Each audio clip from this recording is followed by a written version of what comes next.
Overdrive. Tim, Tatti, Frankie, Corrado, Al's brother, a.k.a. Mike DeStefano, or is it the other way around? We're going to play Confirm or Deny very shortly. And in studio, joining us now is Josh, a.k.a. Doogie. So a couple of a.k.a.s on that side of the bench. Love that. You all set?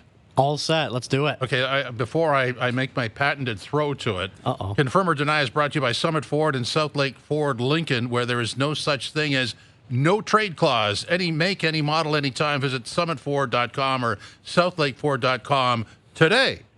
I can neither confirm or deny that this is in fact a segment. Austin trades Andrew Raycroft to Toronto in exchange for the rights to Tuukka Rask. It's been my honor and a privilege to serve as the general manager of the Toronto Maple Leafs Hockey Club. It's time for Confirm or Deny. Do you regret giving all those gentlemen the no trades or no movement clauses? Well, I can neither confirm or deny that. I can't confirm or deny. All right, boys. Here we go. Confirm or deny. We know the rules. We say a statement. You either confirm or you deny it. It's as simple as that. Easy game, Doogie. Very simple. That's what they say in the NHL. When you're having a good night, someone will go, it's an easy game. Yeah. There you go. Yeah. Or sometimes there's chirps. Got to get used to both. Yeah. Got to get used to both. Well, we'll start with hockey. And that has been the main storyline of our show today and across the sports world, across our country. And it revolves around the Edmonton Oilers. We know the deal. We know the news. Philip Broberg and Dylan Holloway heading to St. Louis. The offer sheets were not matched. And they're heading to St. Louis now. So my question to you guys, confirm or deny, Edmonton made the wrong choice of not matching the contracts of those two players. Made the wrong choice. Oh, you're looking at me, so I'm going to go deny. They did not make the wrong choice. I deny it. I think they did the right thing, as we detailed nicely in the first hour of Overdrive. Re-sign Draisaitl. Everything has to fit around that, and if it doesn't, goodbye. I'll deny it as well, Jimmy, for a different reason. Yes, the Draisaitl money is coming. The Evan Bouchard money is going to be there. But just based on the fact that this gives them a lot of cap flexibility in a season where they're going for the Stanley Cup again, and they're going to need that when it comes trade deadline time. They might need it throughout the course of the regular season. Having Philip Broberg, a guy who hasn't really solidified himself as a top four player in the NHL at $4.6 million, doesn't make a lot of sense right now. It may hurt them in the future, but the team has aspirations to win a Stanley Cup right now. So I think for the time being, it's the right move for them, as much as it stings that you lose two good young players. Yeah, and I'll probably deny it as well. And I don't think they necessarily took a long time making the decision of whether they're going to... you look at the 7 days that they had to make this choice. How much do you think what the actual conversation was? All right, let's find out if we can get Draisaitl done in the 7 days, because that makes it a lot easier knowing what your situation is going forward on whether or not you can bring these guys back. See, I think they know what that number is going to look like, more or less. Why can't you get it done? Probably you have to talk about the structure of the deal, how much bonus money is going to get paid out, like those kinds of details. I think more or less, it's going to be somewhere between the Austin Matthews money and a little more than that. Like, it's got to live somewhere there. So you have a general idea, right? I don't know if it comes down to that specifically, the Draisaitl money. Possibly not, but I still think, there's way too much in the air and too much uncertainty with their cap situation to lock up that much money for two guys who are relatively unproven. So I think they made the right choice there. And you see a lot of people buzzing online saying cap space is king. Cap space is king. Well, that is absolutely. The truth. Yeah. But at the end of the day, when you don't have enough, you're not going to be put in a situation, and that's what the Oilers were dealt with in this process. And not all teams are created equal. Like, this is a situation, kind of a perfect storm, as Ryan Mashag was alluding to, where the Oilers just couldn't afford it. But if you look at the Blues situation, they've got their core locked up. They have one player, Jake Neighbors, who's due for a contract extension between now and when these two RFAs Edmonton guy. end up. Edmonton Oil King. Oh, there you Hey, go. do you remember, what was it, 2 years ago when the Leafs opened the season with 20 guys in the roster and they had enough money to buy a cup of coffee? Remember that? We were doing the games. And, like $6. Every night, the lines were exactly the same. You know why? They had no flexibility. Yeah. And it wasn't until injuries happened that the lineup changed Which was, I believe, game 2. Murray went out and then Muzzin went out. Oh, wow. Yeah. It was pretty early. Yeah. Pretty early into the year. Yeah. Well, we have to give some light to the other team that was part of this deal. We've been hammering the Edmonton Oilers the entire day. Let's give some light to the St. Louis Blues. So confirm or deny, the Blues are the most underrated team in the NHL. Now, underrated is such a subjective term. Because sometimes in the NHL, underrated just means, hey, I don't pay that much attention to that team, and they're actually pretty good. Or player. So just I'm looking at the standings now from last year, okay, Doogie? And, if you go through, first of all, if we go through St. Louis's lines, their first line is Thomas, Kyrou, Jake Neighbors. Their second line is Buchnevich, Brandon Saad, and now probably Dylan Holloway. Going lower in the lineup, it's like Braden Shen, Toropchenko. Like, there's some good players there. They added Ryan Suter on the back end. Colton Parayko's still there, and of course, Philip Broberg is now a new addition to that team. And if you look around the league, if you go in the Atlantic, Florida, Boston, Toronto, can't really say that any of those teams are underrated, but we also talk about those teams a lot. Yeah. In the Metro, the Rangers, the Hurricanes, the Islanders, the Devils are going to be in there. I don't think there's a lot of, underratedness to those teams. They kind of are what they are. Mm-hmm. I guess I will confirm it, Doogie. Okay. Like the St. Louis Blues, if Binnington, plays the way he can, that blue line has made two good additions now in Suter and Broberg. Yeah, Dylan Holloway. Like if you're looking at the Central Division, where last year it was Dallas, Winnipeg, and Colorado, the team that would probably be the most worried out of those three, maybe Winnipeg, maybe. But I think like St. Louis is probably right in that, 2 points in, 2 points out of the playoffs. It's going to be tough. Nashville's a good team. Vegas is still a good team. I think that's why I'm going to deny it, though, because they are who we think they are, I think. Like a team that's competitive, going to compete for a playoff spot, and they'll either finish, like you said, they'll just grab one of those final wild card spots, or they'll just finish up on the outside looking in. But I think that's what people expect from them anyways. So you call them underrated. I think they're a middle-of-the-pack team. I think they'll finish middle of the pack. I don't think that these two moves are going to put them into a contender status, or it's going to drop them into, a team that's just not going to compete for a playoff spot. So I think I'm going to deny it just because I think middle of the pack group, that's where they'll end up. Okay. I'm going to deny it. The team's not that far removed from the Stanley Cup win. I don't know that they're underrated. I think they're restructuring things, but underrated doesn't strike me as the right descriptive. Would you put this on the same level as like the Detroit Red Wings in the Eastern Conference? Like, would you put that as a comparable, or just they're not not underrated either? They were bad, and now they're a little better. Yeah, Well, if that. Yeah. If that, They're older, basically. We don't know if they're better. I think they're the older. fourth oldest team in the league right now. Right, Yeah. and which is strange because they've been in this rebuild, and all of a sudden they're one of the oldest teams in the league. And they basically went from, having young players that they needed to surround with some good vets to having a lot of vets that they have some good players. Vets and with. more vets. Yeah.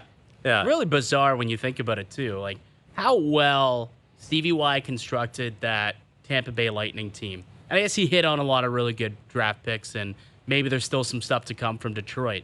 But it seems like he's not building it the same way he built it up in But they Tampa. had Stamkos, so that was a nice plus to walk into. Yeah, he had a couple of solid pieces. But if you go back to how he built that, a lot of defensemen came in, and a lot of goaltenders came in. Yeah. Well, he also had to hit on some draft picks, right? Oh, Like he hit absolutely. on Kucherov in the second round, Yeah. Palat in the seventh round. Third round point. Vasilevsky was what round? Was he a first round pick? He's a first rounder. Okay. I think if you looked at Detroit's potential blue line over the next 2 to 3 years, you'd be pretty happy with it. Goaltending is still a carousel, and up front, there's some age there, but they've got some people on the way. That There's some Edvinson's youth a good coming. player. Yeah, Simone Edvinson. Yeah. Yeah, they had a couple decent goaltenders as well. We'll see what they On turn the into. way up, Goalies yeah. are voodoo. Yeah. But we'll see what they turn into. Did you say goalies are voodoo? They are voodoo. I love it. it's building around Lucas Raymond and Dylan Larkin now. Like that's their center, and that's how they'll. Speaking of RFAs that could be offer sheeted, There you go. Oh, yeah. Seider and Both Raymond. those guys. Yeah, Raymond and Moritz. who's got the $9 million to do it? Oh, Columbus? Oh, did I say that? Guy. Guy. Take it easy. Guy, yes, guy. Oh, Getting ahead of yourself. You better get that cider deal done. yeah, that's right. Plenty of comparables for that. Yeah. Like Jake Sanderson makes $8 million. Who was the defenseman that Brock just signed? Faber? Yes, Brock Faber just signed his deal. It's anywhere Like, between 8 and 8.5. Like it has to come in slightly under Larkin, you would think. But Everyone knows where the number lives there. Yeah. Like that deal should get done soon. All right, boys, we'll stay on the hockey conversation. It feels like that type of day here.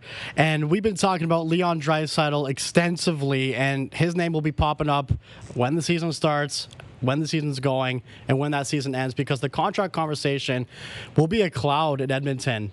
And Ryan Mershog was talking about it. Where will that be in the Connor McDavid type of scale? We know that he wants to stay at Edmonton, but the question is, what's the dollar and the amount? So confirm or deny, Leon Draisaitl will sign a contract with the Oilers midway through next season. This is a 100% denial, Doogie. This is going to be done prior to the season. The Edmonton Oilers just lost 2 young players. I think as a nice show to the fans that, hey, we got players sticking around. They're going to have that done on the first day of training camp. Nice, shiny new toy. Let's have a nice media availability, and let's get this thing rocking and rolling en route to a Stanley Cup. Draisaitl done first day of camp. Is it in the top drawer for a couple weeks until camp? You think they hammer it out first and then just wait and sit on it? Maybe. Could be.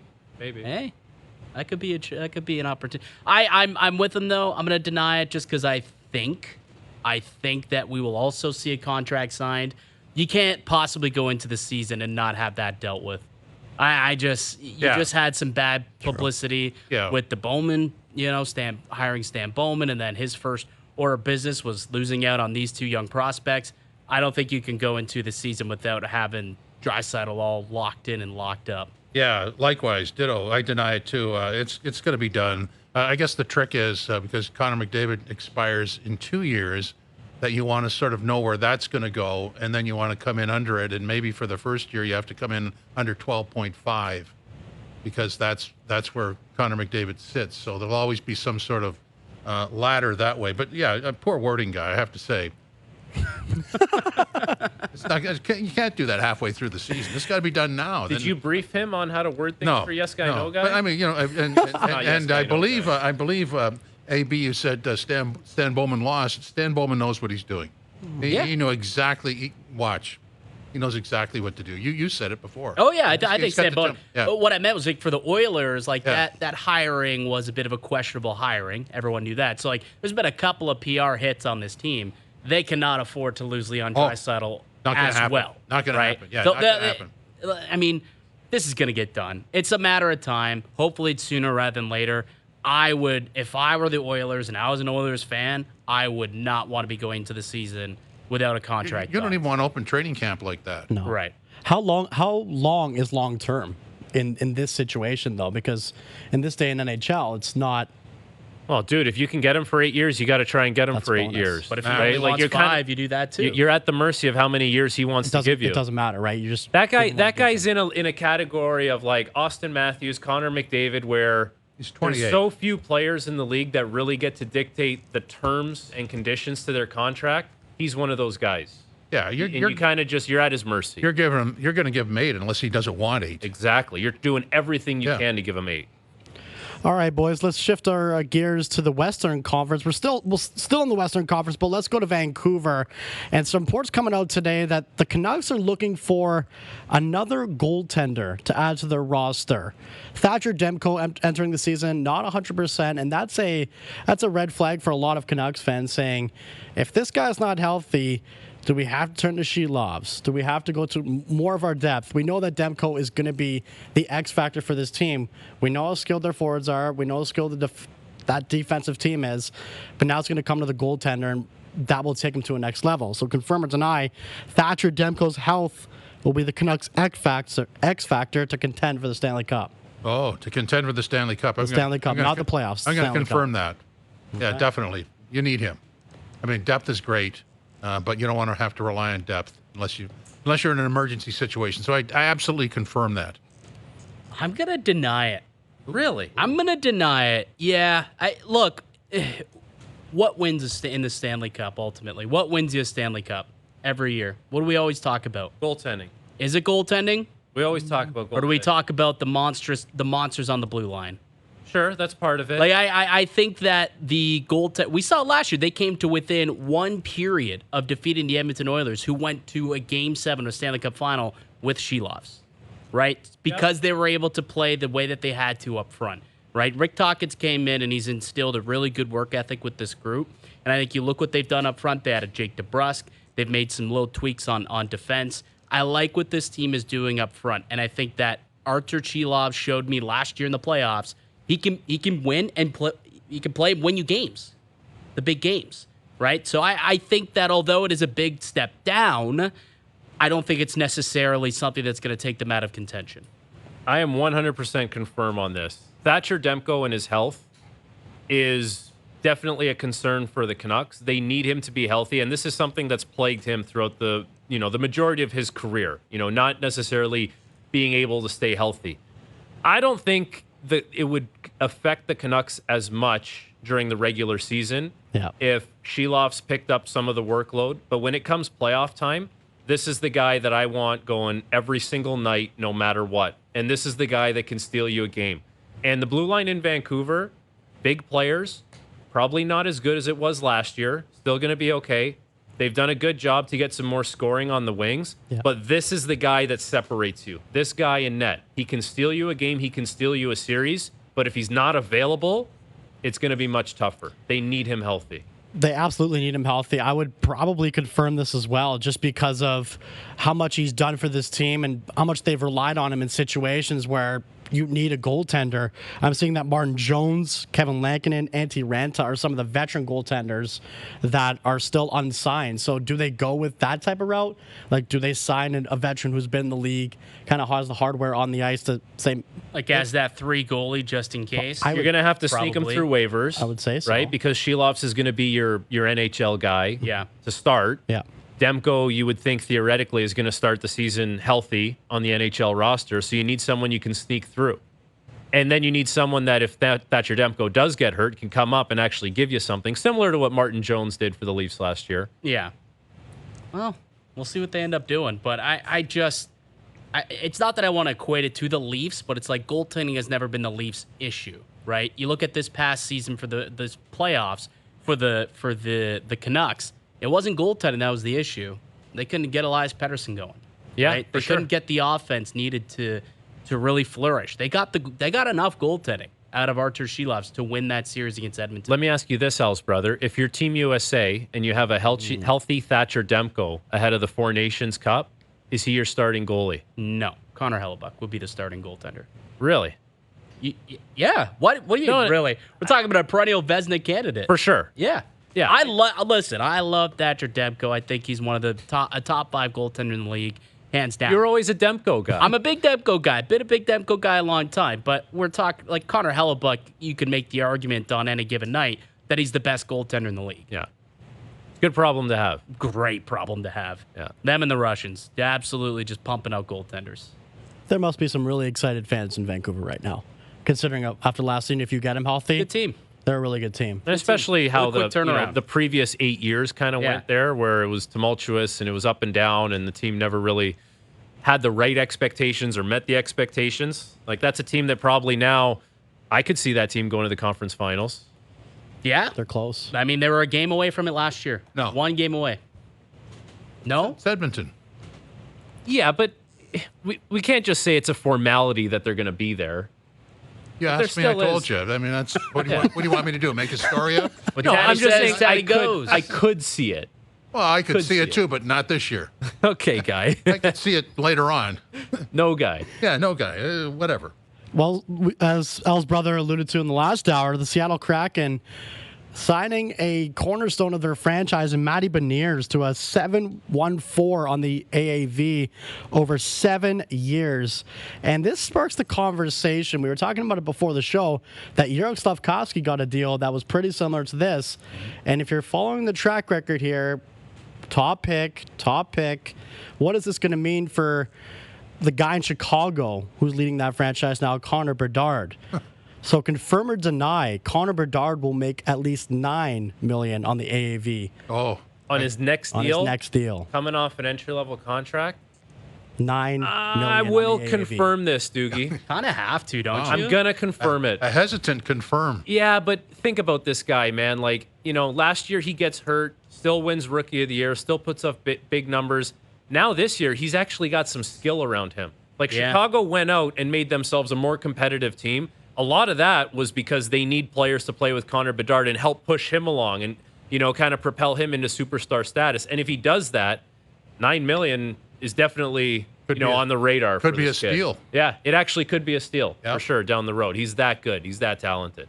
Right away, you give him that 9? Oh, yeah. Or in the 10s? Well, here's you what I try and bridge him, and then what? That's the thing. Like you could try and sign him to whatever 1, 2, 3 year no deal. bridge with the cap going up. Absolutely not. What would he be on an 8-year deal? He's surpassing 9 on an 8-year deal. 100%. Yeah, sure. You think 5, 6 years from now he's going to be taking? He's giving up UFA years. Yeah. Yeah. I guess it depends what kind of year he has next year. That's got to be part of it, and the year after that. Does it? Matty Beniers had a pretty 7.1 subpar season and still got a pretty fat deal. That Montour they signed for the exact same dollar figure, and Vince Dunn's at 7.3. So that's the Seattle economy. Guy, you know your numbers. I looked it up, guy. A little thing called the impressive. internet. Some of us Try it out. Some of us did our homework. It's impressive. Research. Some of us rolled into the studio 5 minutes before. Some of us did our homework. Okay, whatever. Well, you come prepared or you don't. Chopping down the Starbucks Andes. Love it.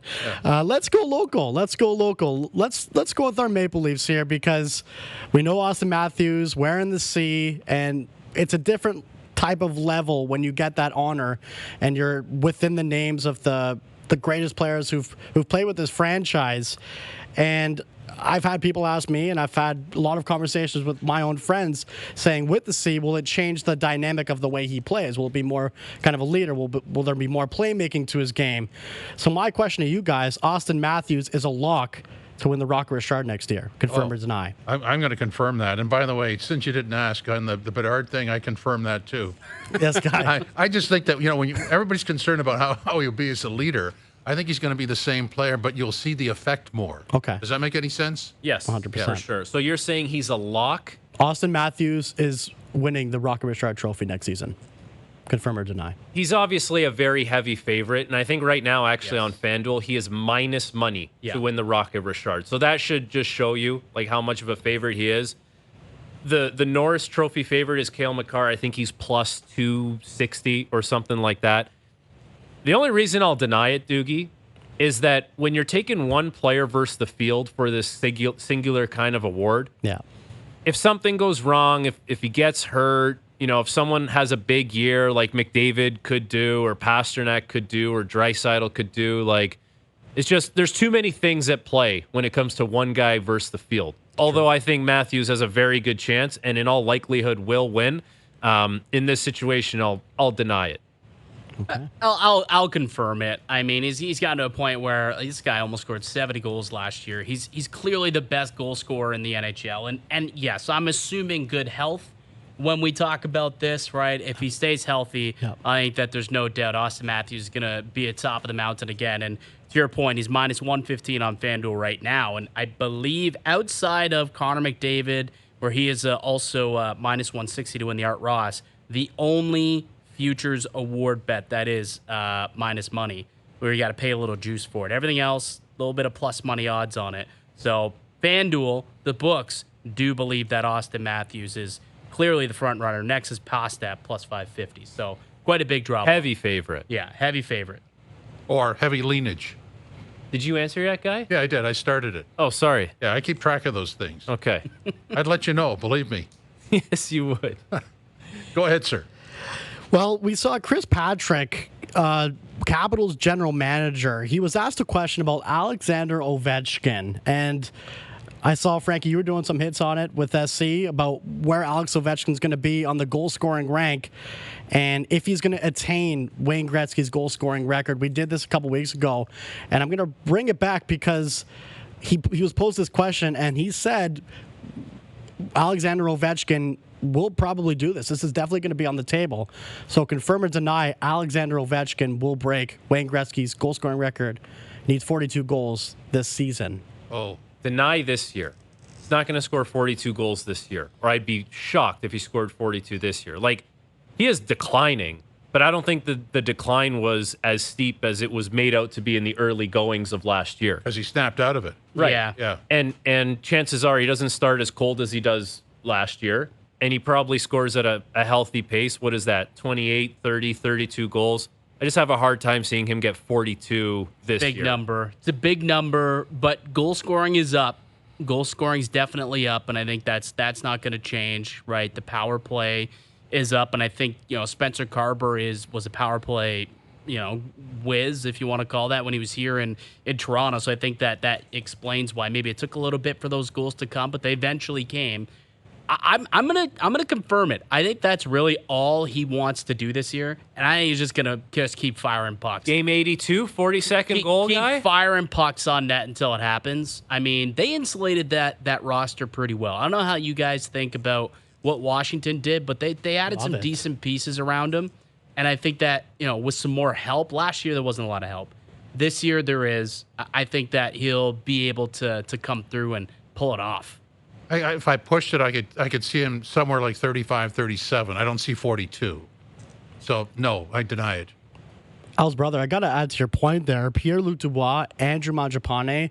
People are forgetting that Jacob Chikrin's now on that blue line. Yeah. Like, I'm not saying this is a playoff team, but PLD's got to help the team. Last year. Yeah. Not hurt the team. that is true. But there's the boys were out on the ice already during the summer. I've seen what PLD's been doing. It's looking good. You been watching? Yeah, I have. Right. I've been tuned in. The Doogie desk is watching PLD out in Washington. It's a story. Like it's going to be a talking point in 3 weeks from now, especially when Washington comes to town. Like it'll be about Ovechkin, but we know we've been talking about PLD from market to market to market. Yeah. Yeah. How many chances does he get, right, Doogie? Like, That's right. in Winnipeg, didn't want to be there. Yeah. Columbus didn't want to be there. LA didn't work. Now you got another chance with Washington. He does. You only get so many chances, man. Oh, really, guy? I guess. So we're going to break and continue on with Confirm or Deny? Yes, we will. And I'll read the sponsor tag coming back in. Works with me. For consistency. Overdrive continues with Confirm or Deny on TSN 4, TSN 1050, the iHeartRadio app, and streaming online. Overdrive, Jim Tatti, Frank Corrado, Al's brother, Mike DiStefano, and Doogie, a.k.a. producer Josh, in studio. We're continuing on with Confirm or Deny, brought to you by Summit Ford and South Lake Ford Lincoln, where there is no such thing as a no-trade clause. Any make, any model, any time.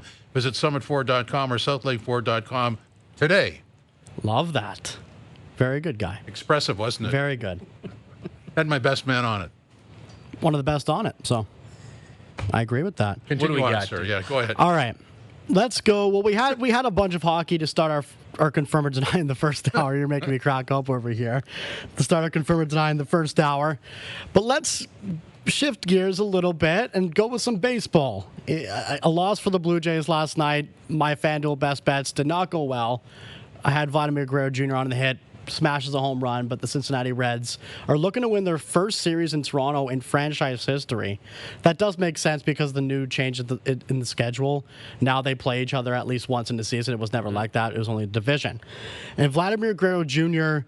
is my topic of this Confirm or Deny, and we know the contract situation. We know that the team is going to be looking for a long-term deal, and they know he wants to stay in Toronto. Chris Bassitt said it on the Chris Rose Rotation podcast. We heard the clip yesterday, and he mentioned that he doesn't know, but he senses that Vladimir Guerrero Jr. wants to be a part of this franchise. So Confirm or Deny, Vladdy Guerrero Jr. will not play for another team in his career, just the Jays. Oh, I'm going to deny that one.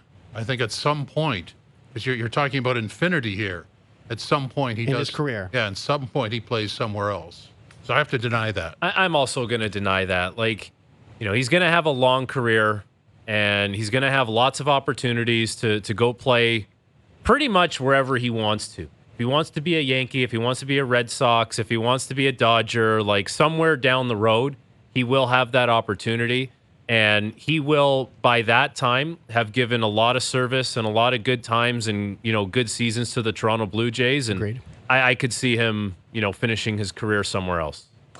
Yeah, I'm gonna deny it as well, just because it's so rare for baseball of all teams for somebody to play out their entire careers. I mean, you can think like off the top of my head, outside of what Jeter, maybe like there's not a lot There's of not many guys who play like even Roy Halladay, who was the king on the Blue Jays for the longest time.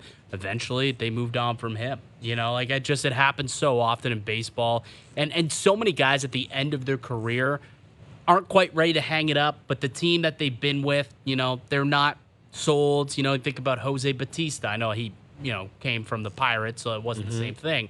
But when his career, the Blue Jays thought it was kind of over, he decided, well, I'm going to go and try out and play for the Atlanta Braves, right? Like so many players do that at the end of their careers. A-Rod did that at the end of his career. So I could see that also being a thing. Joey Votto, I mean, we're in the middle of that possibly happening where he might get a chance to play for the Blue Jays after a whole career at the Cincinnati Reds. So I think there's a strong possibility that at the very least that could happen. And could also see it a little earlier than that too. Hey, the thing of it is, if this goes south, and we all hope it doesn't, but if it goes south, they'd have to move him out anyway.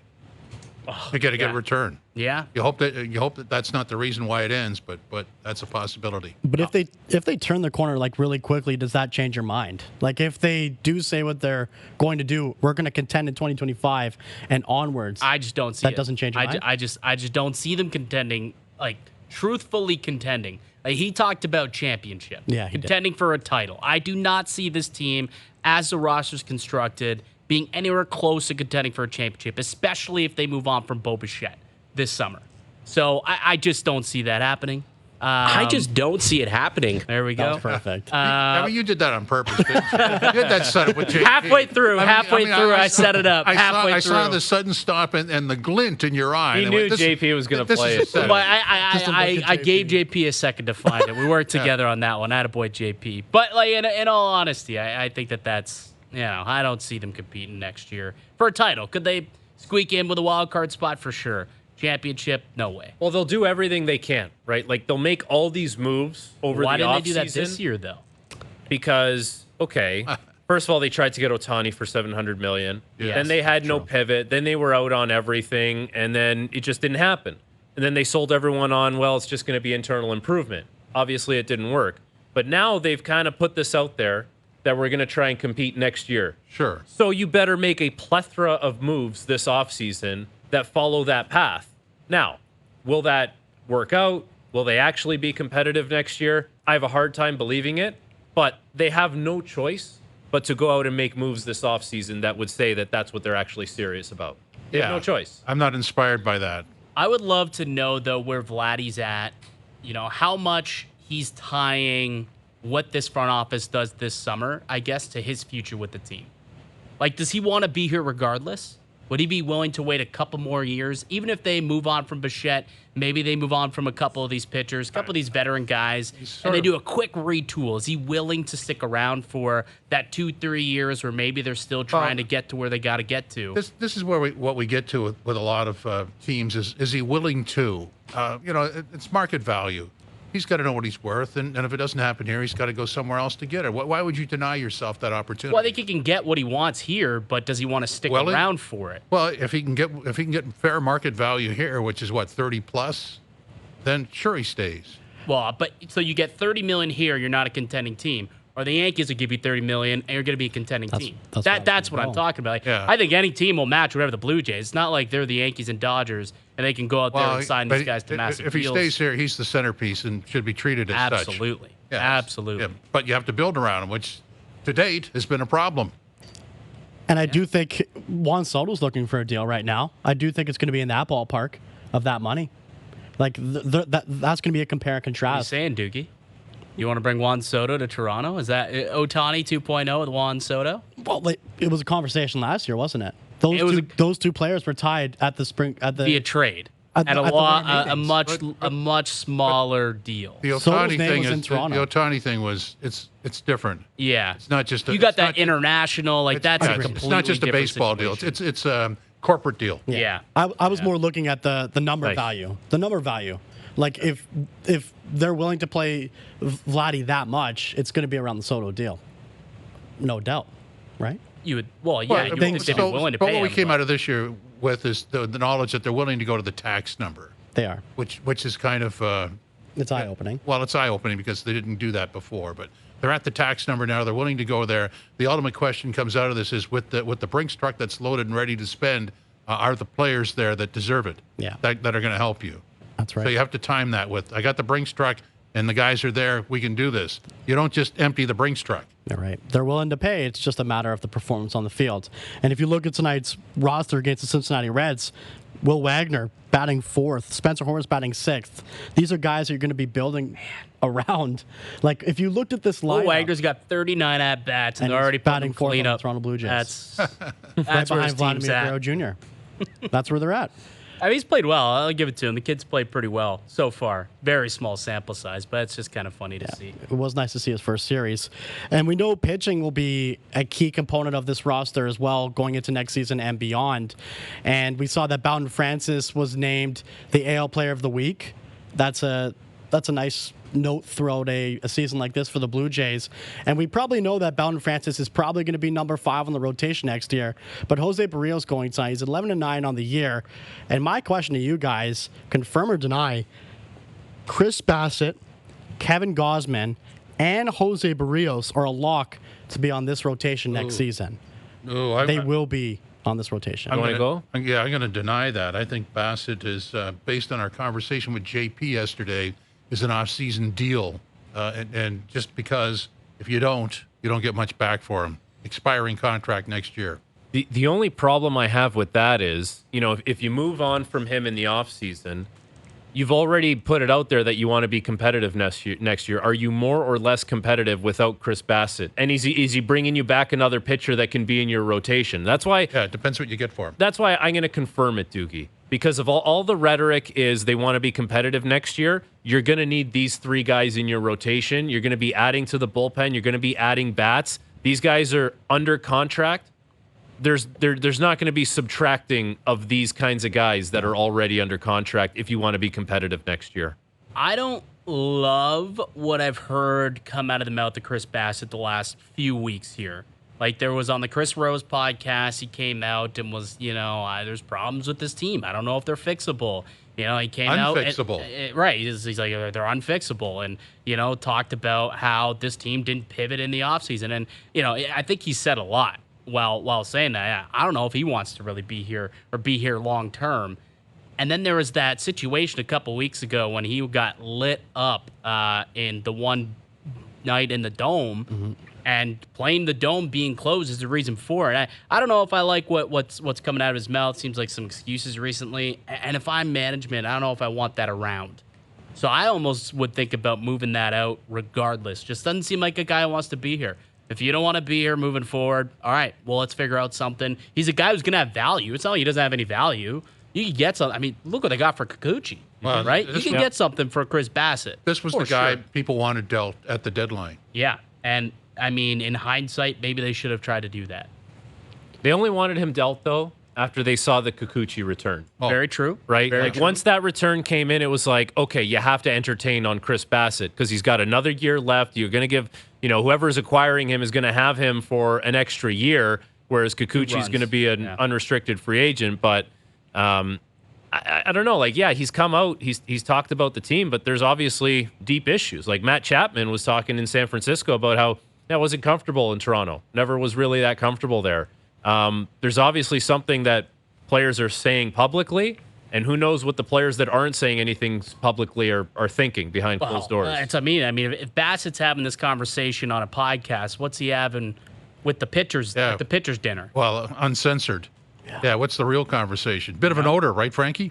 Bit of an odor. It's got a little bit of an odor. Bit of an odor, like Doogie's 3 cologne ensemble today. Oh. I promised him we wouldn't go there. Sorry. Yeah, sorry. Yesterday's humor, gone. Al's brother put it on Twitter as well. I got some traction there. Guy, it's absurd. 3 colognes on one body. Although the blend today is nicer than yesterday's. Thank you. It's not as strong, I'll give you that. Yesterday's was like stuck in my throat. Yeah, it was a bit. Today's good. Pleasant. Yeah. He learned. He's growing. A little too strong yesterday, I have to say. Yeah. Well... You got one more? Confirm or deny? We have time for one more. Exactly one more. Hold on. I got one for you quick. Confirm or deny, you will eventually stop going with the 3 cologne blend. Or is that your trademark? No, I'll confirm that. I'll go towards 1. But right now it's a 3. Right now it's a 3. There's a different Three blend. becomes 1 if you put it in the same bottle, right? That is true. Yeah. That is very true. So this confirm or deny revolves around a clip, and it's the man, the GOAT, TB12, Tom Brady. He was sitting down at a Fanatics event, and he spoke about the wide receiving situation in the NFL, and he relayed it back to his time within the league. The best players I had and the best teammates I ever had, they showed up to work every day. I never had to worry about their effort or their attitude. I knew that when I called a play, Wes Welker, he was going to run his ass off on every play, whether he got it or whether he didn't. I never thought for 1 second whether he was going to do the right thing or not. That frees my mind up to do what I need to do because my job's not easy. And if I got to worry about, oh, God, I look out and I see a receiver, I'm like, oh, God, he doesn't even look like he knows. He barely lined up right. He's looking over at the sideline. It looks like he's trying to ask the coach, what do I got? And I'm like, he's out. I'm throwing the ball somewhere else. But would you? Some coaches see that for themselves. Some coach looks for the leaders to see that for them as well. Which kind of player were you? Well, no, I would just tell him directly, he's out. Put him out. I'm not, and I would tell the coach, and I would tell the coach, don't put him in because I'm not throwing him the ball. Right. So you put him in. Just that we got 10 guys out there. Oh, I love that. That's cutthroat, Doogie. Speaking facts, and that truly shows how integral a quarterback is to the wide receivers. And if we turn it back to current day, we see CeeDee Lamb asking for a massive contract. We see Jamar Chase. There's some controversy in Cincinnati. We see Brandon Ayuk not wanting to play with that team, wanting a bigger role, a more enhanced role. So confirm or deny, wide receivers in the NFL are overvaluing their contract status. Oh, that's a tough one. I'm going to deny that still, Doogie. Like, you have a wide receiver that's one of the best in the league. Like, your offense looks different. All of a sudden, like, you have Tyreek Hill. That guy's getting balls that, not everyone can bring in. Like, it's different when you have those kinds of weapons. And Tom Brady was in such a class of his own where it felt like a revolving door at times in New England where we can bring in this guy, we can bring in that guy. Maybe we don't need the biggest name wide receiver. We can make it work. Not everyone is Tom Brady. Yeah. Like, a lot of these quarterbacks, they need the weapons, and I think those wide receivers, they're right where they need to be as far as value-wise goes. Yeah. It's a different game, too, I guess, from when, like, Brady was in his heyday. I know it's only been a couple of years since he's retired, so he's familiar with how things are playing out now from his days in Tampa Bay. But it is tough to sit here and say that they overvalue themselves because of how important the passing game is in today's NFL, and obviously someone's got to catch the football. But it is kind of getting crazy out here where you're looking at a guy like Brandon Ayuk, and he believes that he's worth $32.5 million. Like, he's worth over $30 million a season. And then the next guy's going to want to, reset the market. And then the next, like, we're just getting to a point now where these guys are paid so much money, and it is insanity. I depersonalize that. The money thing is good for them. Mm-hmm. Everybody has a puzzle. It's called the salary cap, and not all the same pieces. Every team's puzzle is different. So if you could get the $30 million to be a receiver on some team, then good for you. Go get it. Yeah, sure. I don't have any problem with that. I think the focus that Tom Brady's talking about is separate and apart from the negotiation. I don't begrudge anybody making money. Go for it. See, it was the running back last year complaining how much to get paid, and now it's the wide receivers. Yeah. So. Yeah, well, life is short in the NFL. Let's be honest. Truth. Yeah.